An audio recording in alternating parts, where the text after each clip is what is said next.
Dr. Eric Taylor.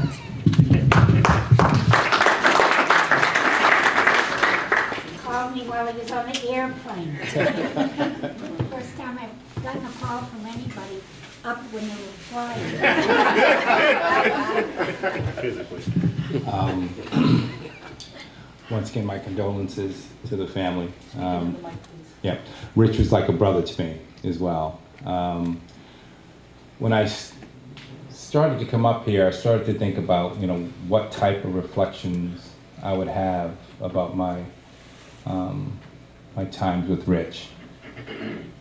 And of course, I thought about the time in Philadelphia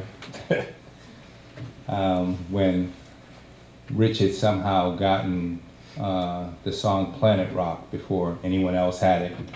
And we essentially drove around Philadelphia and southern Jersey for like 8 to 10 hours playing the song because Rich had it first. And at that time he had the brown Bomber. I don't know if you guys remember that car. Or was I gonna reflect on when he got married over in Breda, in Amsterdam. And I'll tell you, to this day, with the exception of my own wedding in Detroit, this is the most magnificent day-long celebration one could ever see.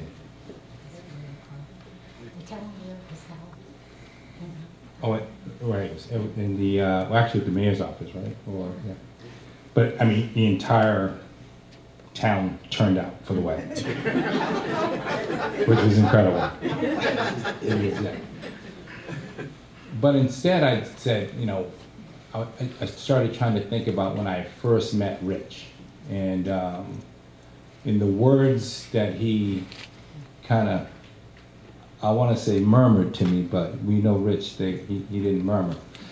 And what he said to me then, and kind of what he proceeded to say, kind of every time we would meet, was this. I was at Milton as a 10th grade alongside Rich, and At Milton Academy? yeah, Milton Academy, yes. Okay. Not everybody knows. Oh, yeah, sorry, in Milton Academy. And I think we had played basketball the day before. And I was sitting somewhere, I think in the library or something like that the next day. And so Rich comes up to me and he says, "Well, you're from the hood and you can't play basketball?" As only Rich could. And so I looked up at him, and at the time, it was almost like two different worlds. I was from Roxbury. I had my fine clothes from, I don't know if you guys remember, Robel's down Dudley. Rich had on an Izod shirt and some corduroys, And the funny part is that he and I have had that conversation each and every time we've kind of gotten together. In one way or another, only because he couldn't play basketball either. He had just retired, when he had stopped playing hockey because I think he had grown too rapidly. But he was quite good at hockey. Yeah, Right? he got the hat tricks. You got that, right? And so he had stopped playing hockey. But the idea was, for us, what else are you going to do? You know what I mean? You're at Milton, you don't play basketball, what's next? And for us, that was kind of the start of a bit of an adventure, I might say. And we spent all of our time together, kind of hanging out. There's a song Richard sent to me, I guess you all know it, says I always love my mama. And one of the verses say, "Boy, where you been?" And you'd say, "I was with Eric." And that really was the beauty of it. And it wasn't as if we had a compass. I mean, the compass, unbeknownst to us, was his mother, June. Because no matter what we did, we kind of, in our heads, we had an idea of exactly what we were going to do. You know, I was going to go to medical school, he was going to go to law school. These are, you know, the idea was, you know, it was kind of like Peter Pan. Why not, you know, delay it and have as much fun as we could? And that's what we did until, you know, June she reeled us in. He went to BC Law, I went to Johns Hopkins Med School, and Rich and I have kind of always remained, you know, quite close. The beautiful thing about Richard, though, was the vigor with which he lived life.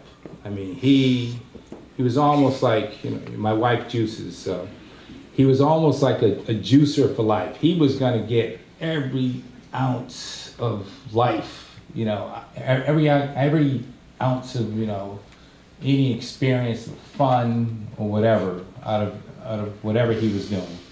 I mean, he truly always enjoyed his life. And in my household, you know, how your kids will typically, you know, threaten to run off to join the circus, and well, one of my youngest threatened to, one day he moved into the garage. Well, my threat to my wife was, for, you know, a good 10 years was, well, I'm just gonna move to Amsterdam and move in with Richie.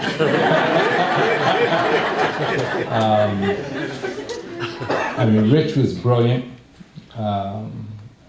truly a dear friend, and truly sad to see him go so early.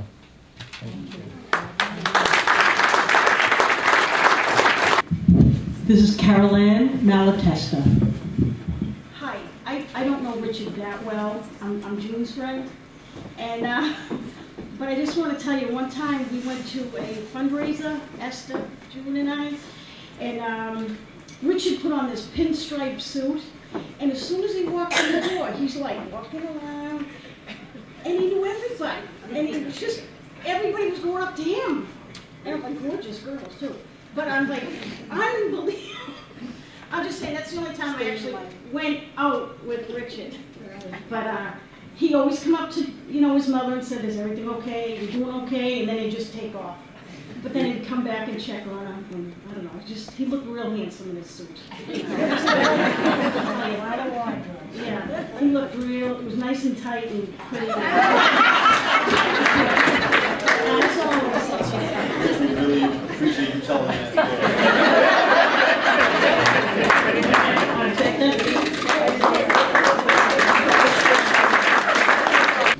Marvin Jones.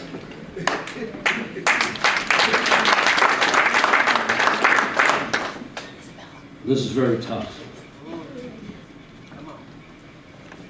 We're with you. We're with you. I want to say first, it was a privilege to know your son. He poured a lot of life into me. Speak into the mic. I was blessed to be able to watch a mom pour life into her son on his deathbed. Come on. When I saw you every day by your son, and every night I'd call and check, see how he was doing, ask June how she was doing. And when I came into town about a week ago, actually I had gotten a text from Rich. You know, I said, Rich, how are you doing? I said, hang in there, I love you. And he said, we will eternally be friends. And it made me stop. And I came into town to be with him. when it snowed the other day, he sent me a text and he said, "Can you come to the hospital?" And I dropped everything and went to see him and hung out with him and with June. But getting back to one of the things that I realized watching you, and we had a conversation, we stepped outside of the room, and you said, "I just don't know if I can continue without my son."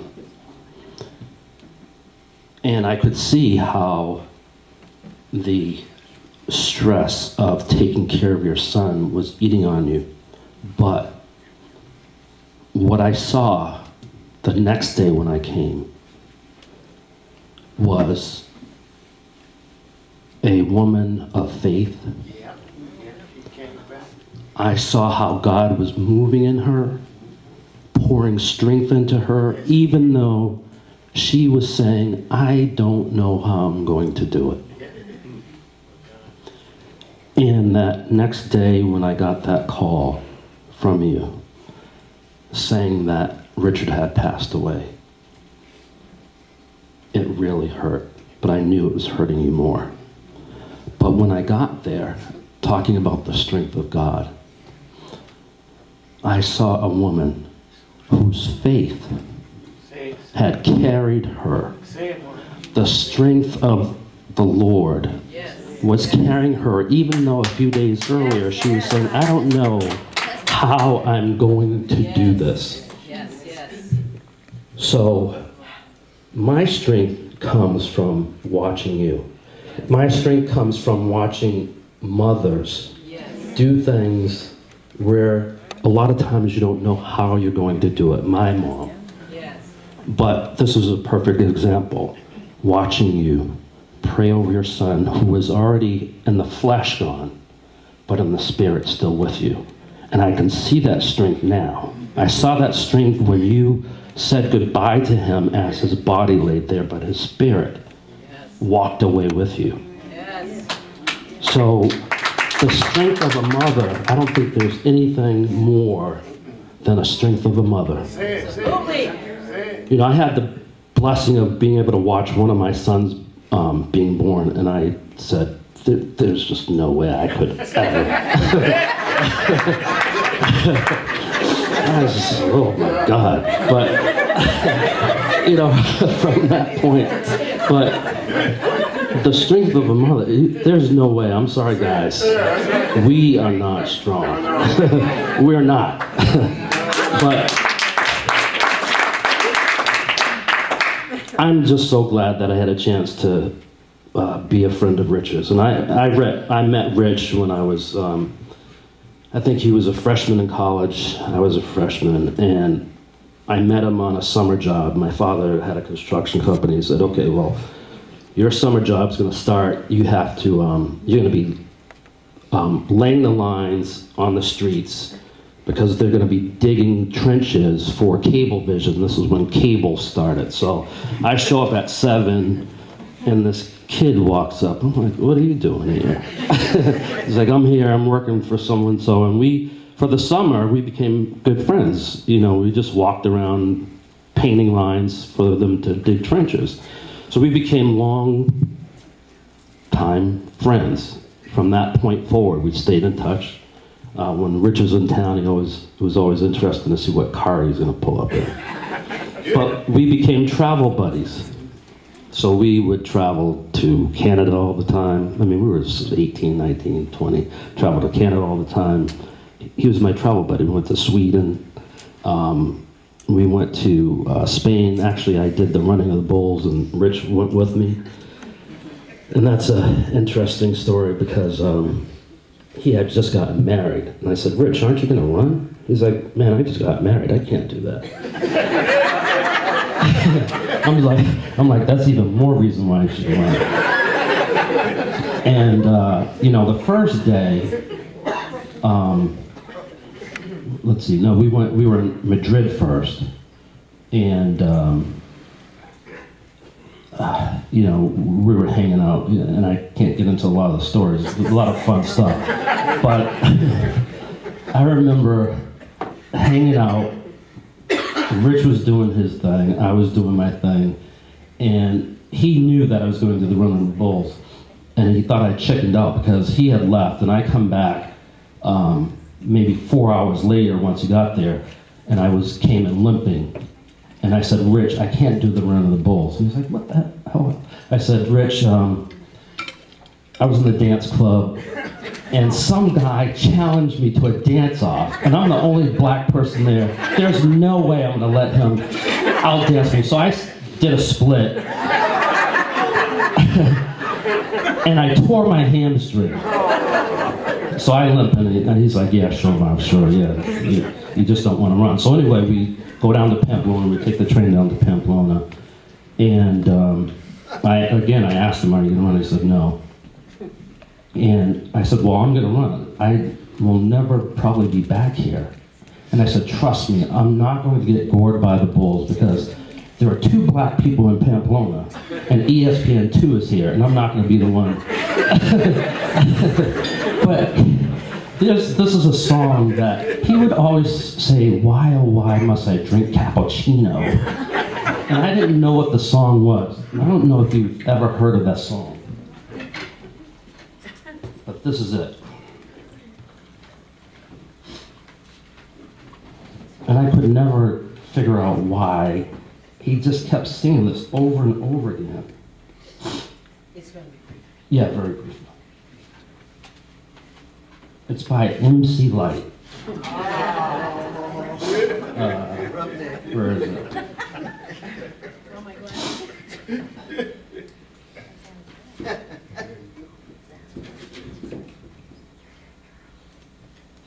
In any case, if it doesn't come up, but so. This is MC Light, and I'm chilling with DJ Doc in the house, and I'm on the microphone telling you to leave them drugs alone. So this would say, why must I drink cappuccino? And he would always say that. I'm like, why are you saying that? But to fast forward, I did the Running the Bulls, and he's like, Marv, I saw you run into the stadium, but all I could see were your eyes. Come on, you rich. And then we were leaving in the airport, and there's this guy taped up. He's got a bandage around his head. He looks like he fell off of a motorcycle and scraped his face on the ground. He was stitched up. He had a crutch, and he was sitting next to his girlfriend, and Rich was like, what the hell happened to you? And he's like, yeah, I was running into the stadium, and a bull came up behind me and picked me up on the ground and dragged me on the ground. And the girlfriend's just like this. And the guy's smiling, and Rich is like, dang, he got jacked up. But anyway, fast forward. So the other day, in the hospital when I saw him, he had said, come up and watch football. And I had asked you if you wanted something to drink. And I said, do you want hot chocolate with a whipped cream on it? And Rich says, why must I drink cappuccino? And I just looked at him, I'm like, that's my Rich. So, that being short, I'm so glad that I had a chance to spend that time with him in his later days. He kept his personality, fought to the end. And when I saw him after he had passed, I felt better that he was no longer suffering. And I know that you were ready to let him go so he wouldn't suffer. So thank you so much for sharing that.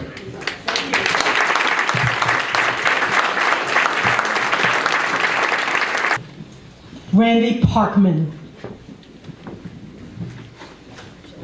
Hello, everyone. Thank you for coming out. I've known Rich. I've had the pleasure and privilege of knowing Richard since I was 14 years old.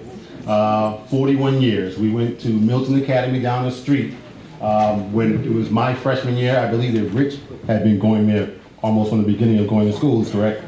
So he had always been there, but I was lucky enough, like my friend Eric, to come from the city.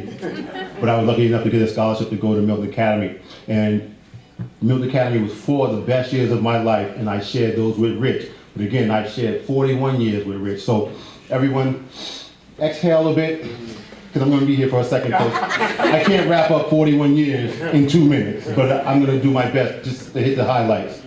But you've heard a lot from most of the people up here, and I'm just going to tie everything together because you know what Rich has become and what he's accomplished. But I'm going to show you how he came, where he came from, and how he got. I'm going to fill in some gaps for you very briefly, but it's just my privilege because, again, I see Richard Elam as a big, bad, bold, sometimes brash, with brains type of gentleman. And one of his accomplishments, he had a video that I watched recently where he talked about how he likes to bring people together. Well, one of the major things about Richard's legacy is, please, take a look around at the people in this room right now, because this is representative of Rich. He was always bringing people together. This is a room full of diverse people, dynamic people, wonderful people. And we're all here because of Rich, but he brought us all together because that's what he did. Rich was an adventurous person. He was a dynamic person. He broke barriers. And to him, there were no barriers. There were barriers to other people. And he said, hey, let me break that down for you because that is not a barrier. I met Rich at the Milton Academy. We were both young. Rich, if you know him, he's always had these big cheeks and a big smile to go with it. When he smiled, he lit up a room. Rich had a laugh that was so hearty, it reminds me of like a pirate or a Santa Claus. Because when you got him laughing, you really felt it, and it was hearty. We were at Milton Academy, and I got to know Rich because we had similar friends. I mean, he had been there for a long time. I'm just coming there. I was hanging out with some of the other people from the city that I knew at first, while I was, getting my bearings. But we played sports, and as Eric said, Rich wasn't the best basketball player, but he played. He was on the team with me. He rode the pine, so he had lots of splinters, which I would like to remind him of because Rich had an ego. I think he had no problem with his self-esteem. Rich had enough self-esteem for everybody in this room. But I'm going to tell you, when I first met Rich, again, he was a nice guy, smart, welcoming, inviting. But with pun intended, at first I thought Rich was a dick.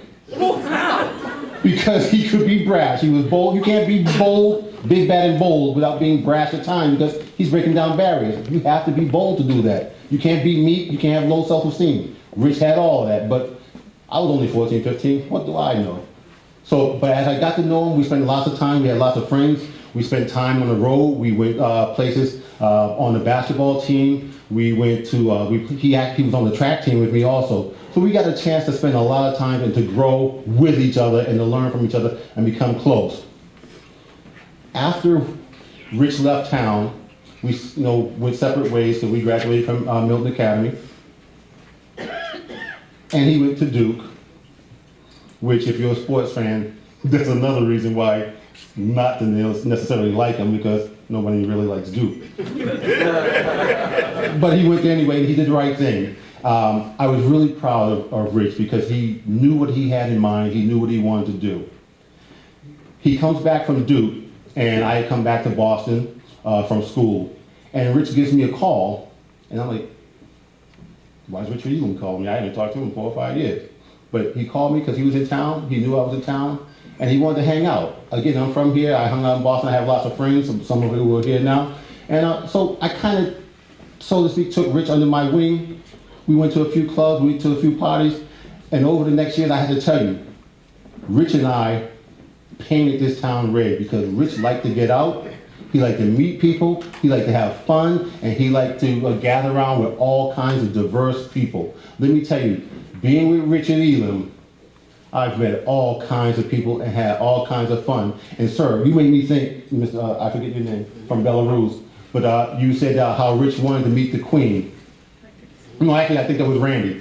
And if you know Richard Elam, of course he wanted to meet her, and he was going to meet her. But what you probably don't know is, Randy, if you paid attention, he probably got the Queen's phone number also. Because that's how Richard was.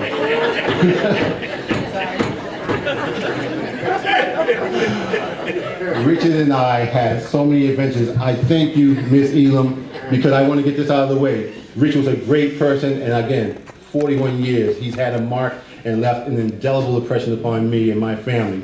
But I know that part of that comes from being with you and your upbringing. Excuse me, my brother. Sheldon. there was a word used for the ladies present. It was an acronym. It stood for doing incredibly creative kindnesses. Kindnesses. Doing incredibly creative kindnesses. Was it not, my brother? Oh, most definitely. I thought everybody understood that. Thank you. I didn't want to assume that everybody knew. Thank you. But you know, it's also a short nickname for Richie. That's why I said pun intended. But I wanted to also say again, a lot of the great things that we have to say about Rich and the experiences that we have, it came from his influence from his mother. And I want to say, I've always admired Mrs. Elam from afar because I was a young kid. I had other things to do, but whenever I was exposed to his family, I was really impressed with them. And over the years, I have to tell you, Miss Elam, to me, the short version is, you represent Jackie O to me. Because you're a stately woman, and you're you bring people together, and you raise a wonderful, beautiful family, one that all of us can learn from. So I thank you for being you and raising the son that you did, which is one of my best friends. But very briefly, I know I gotta wrap it up. Let me just say, I want to put something together. Rich, Marvin was talking, Rich and I, again, hung out all over the place, many parties.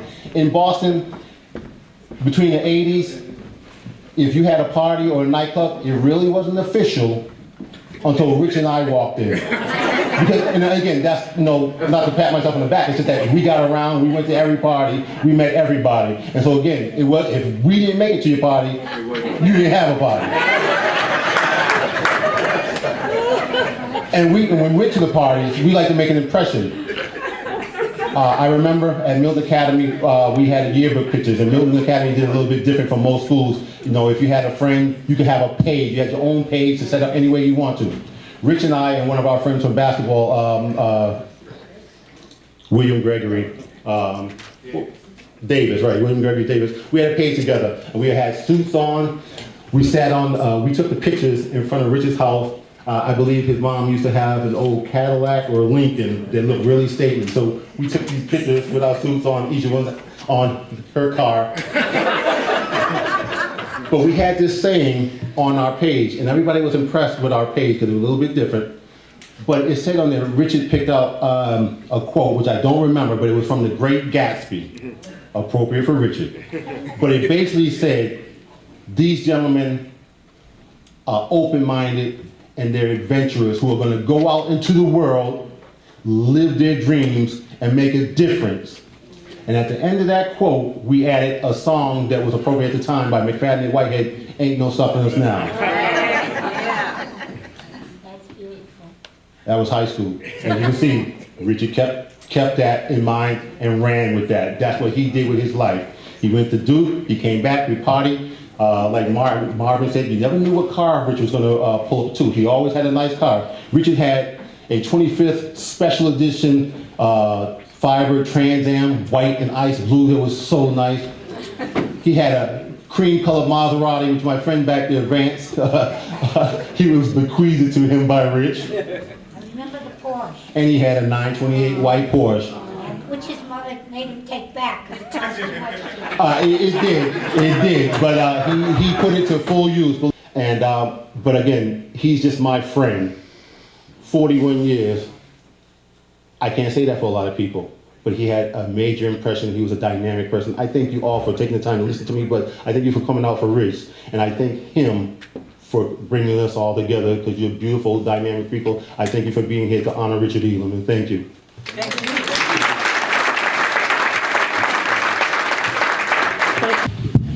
This is Richard's niece, Kalia.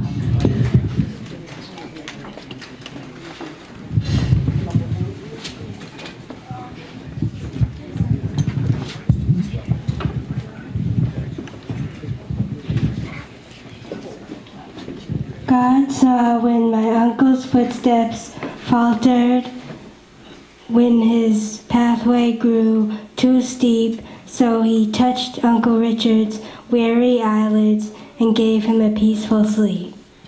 Thank you, honey. Okay, so thank you all for coming so much.